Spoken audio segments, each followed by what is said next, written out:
Areas of the east remain devastated today by floodwaters. We have a complete report coming up. Meanwhile, another storm is developing in the Pacific Northwest that will travel a similar path as the storm that brought heavy snow and rain to 2/3 of the country last week. We'll tell you what to expect. WeatherScope is next.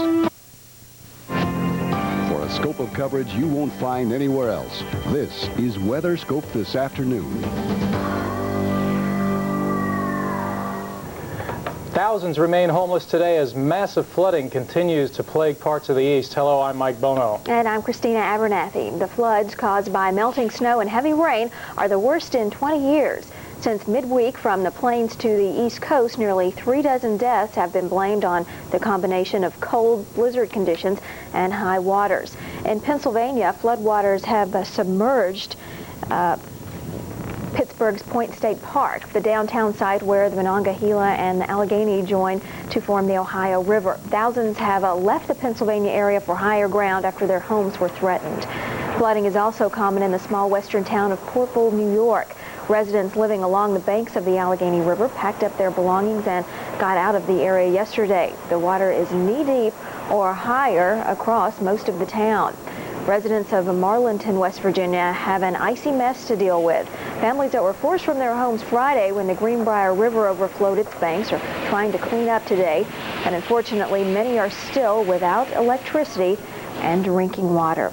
Well, let's see what's going on across the country. And of course, we are still dealing with the flooding here in the east, but otherwise, generally quiet weather here. We are looking at some snow, generally light snow in the northeast, and then a little bit of wet weather here along the coastal areas. Well, the water almost made it up to the first floor of Don and Dee Russ's home, but they're not complaining. As a kid, Don remembers the 1955 flood, which was a good 8 feet higher. It could have been, like, set up to the ceiling, but yeah, we weathered the storm.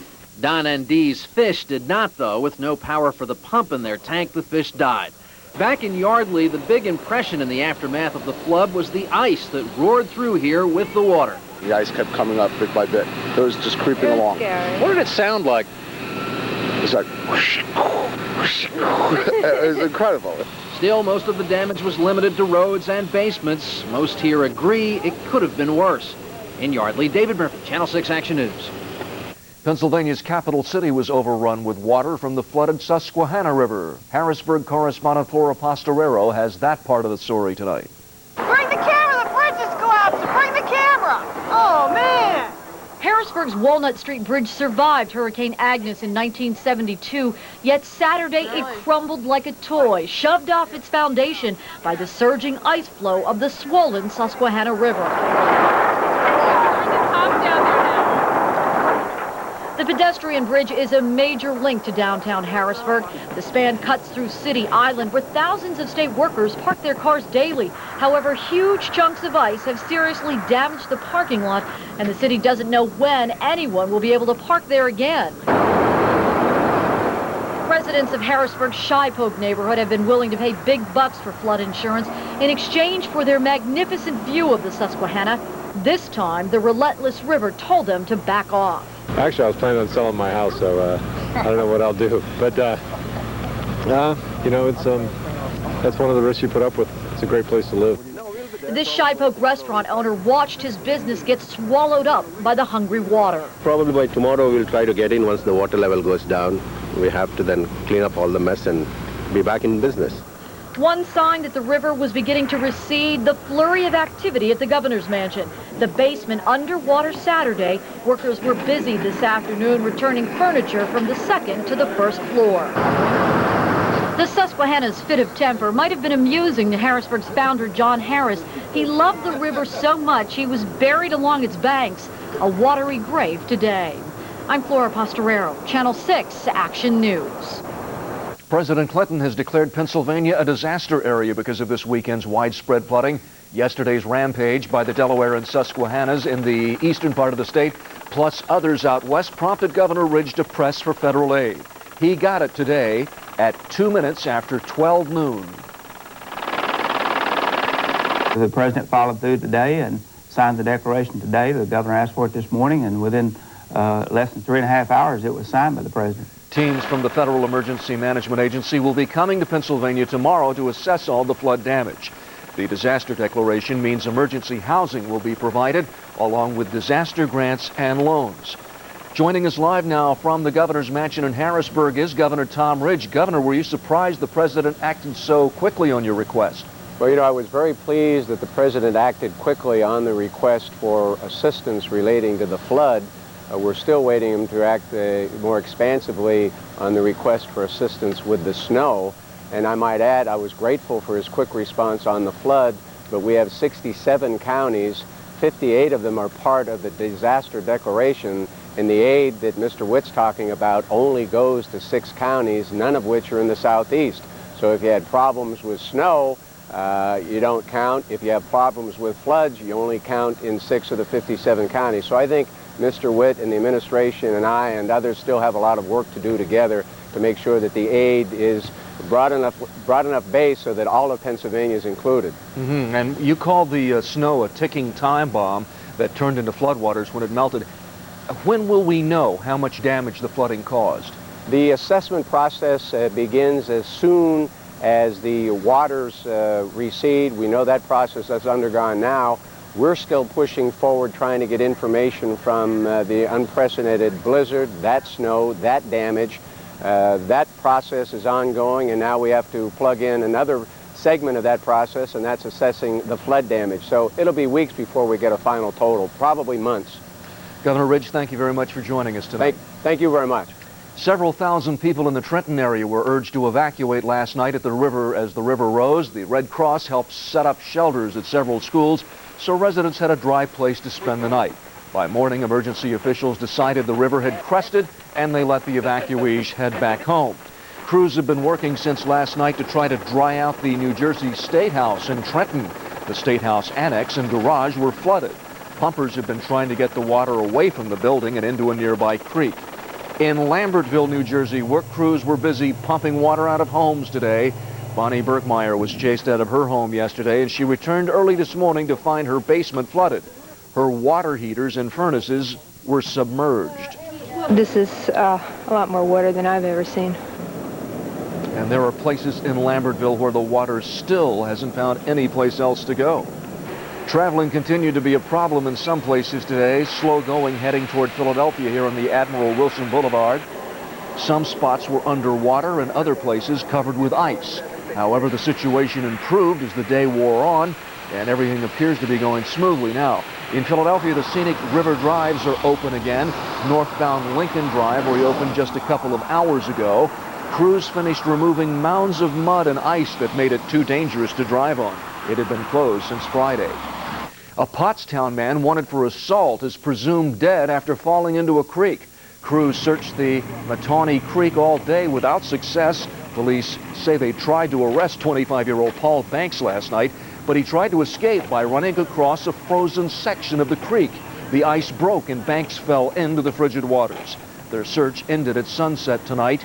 No word yet if they'll continue tomorrow. Still ahead on Action News this Sunday, art students stage a show in memory of Eddie Polly. And Penn State comes this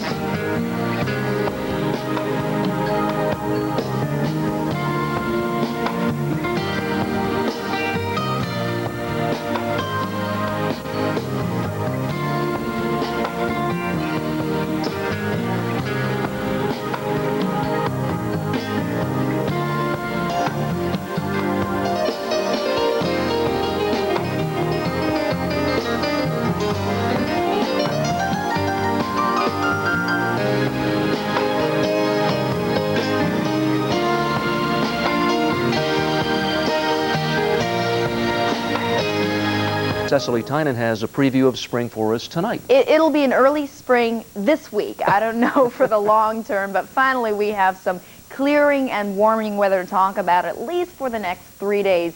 Actually, there's a storm system working its way through the Delaware Valley right now. As we speak, it's the weakest one this year. I think we could use more of these. Yes, applause right now. Let's show you on Satellite 6 that we do have some clouds overhead, but clearing in western Pennsylvania. This will continue to be the case tomorrow. If we move this about 12 hours, you can see that we really did have a lot of clouds overhead today. Really not a lot of sunshine, but tomorrow, the next day, and probably Wednesday, we'll see a decent amount of sunshine. Action radar shows that there are some flurries around Most of them really not even sticking. Right now, most of it is moved over to South Jersey and Delaware, moving off into the Atlantic. We will say goodbye to that storm system and say hello to this high pressure right on the heels.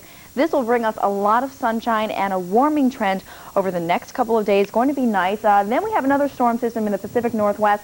This will probably bring us some rain on Thursday, a cool down behind it. Shouldn't be quite as severe as Friday, which is good news. In Beverly Hills, California, they had some snow on the ground.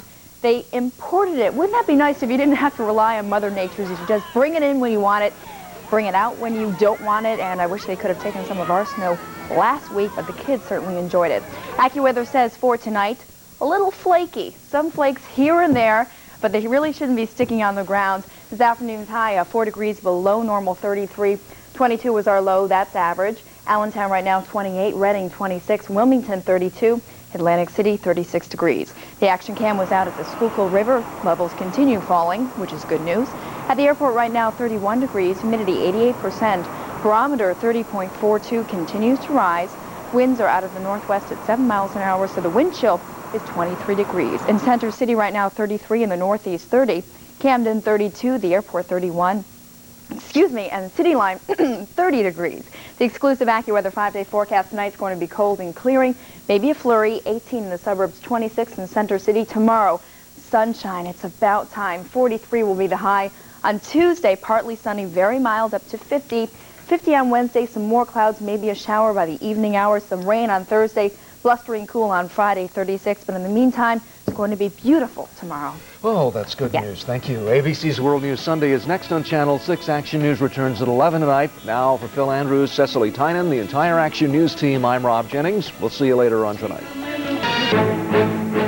From flooded cities to a devastating oil spill, the aftermath of a weekend's bad weather. Number crunching, Washington style. The pressure builds this week for someone to blink in the budget standoff. And coming to a computer screen near you, live from anywhere, it's Grandma. From ABC, this is World News Sunday. Here's Carol Simpson. Good evening. Much of the eastern United States is seeing the tragic after effects of a week's worth of storms. Rivers flooded by melted snowpack have killed at least 15 people. 100 are still missing. And the rough seas off Rhode Island have delayed efforts to control an oil spill from a barge that ran aground. We have 2 reports, beginning with ABC's Bill Greenwood. The Potomac River is roaring through the capital 7 feet above flood stage. The fast-moving water is showing no mercy for anything in its path and no respect for the national monuments. With snow still piled high from the worst blizzard in 70 years, it was the last thing the region needed. Yet Washington was lucky compared to Pennsylvania. Flooding along the Susquehanna and Ohio rivers is the worst in more than 2 decades. At a trailer park in Williamsport, Pennsylvania, 6 residents have died and 78 others are unaccounted for. State officials are desperate for federal assistance. We've lost some lives. We've had evacuations of many communities. The expenses are incredible, and yet the bureaucrats are twiddling their thumbs in Washington. This morning, President Clinton formally declared Pennsylvania a major disaster area. We will be able now to provide temporary housing, individual assistance, individual family grants, home emergency repairs. The first order of business for the federal disaster team will be to clear debris and restore flood-damaged transportation facilities. No less difficult will be the need to find additional money to pay the cost. Bill Greenwood, ABC News, Washington. This is Deborah Amos.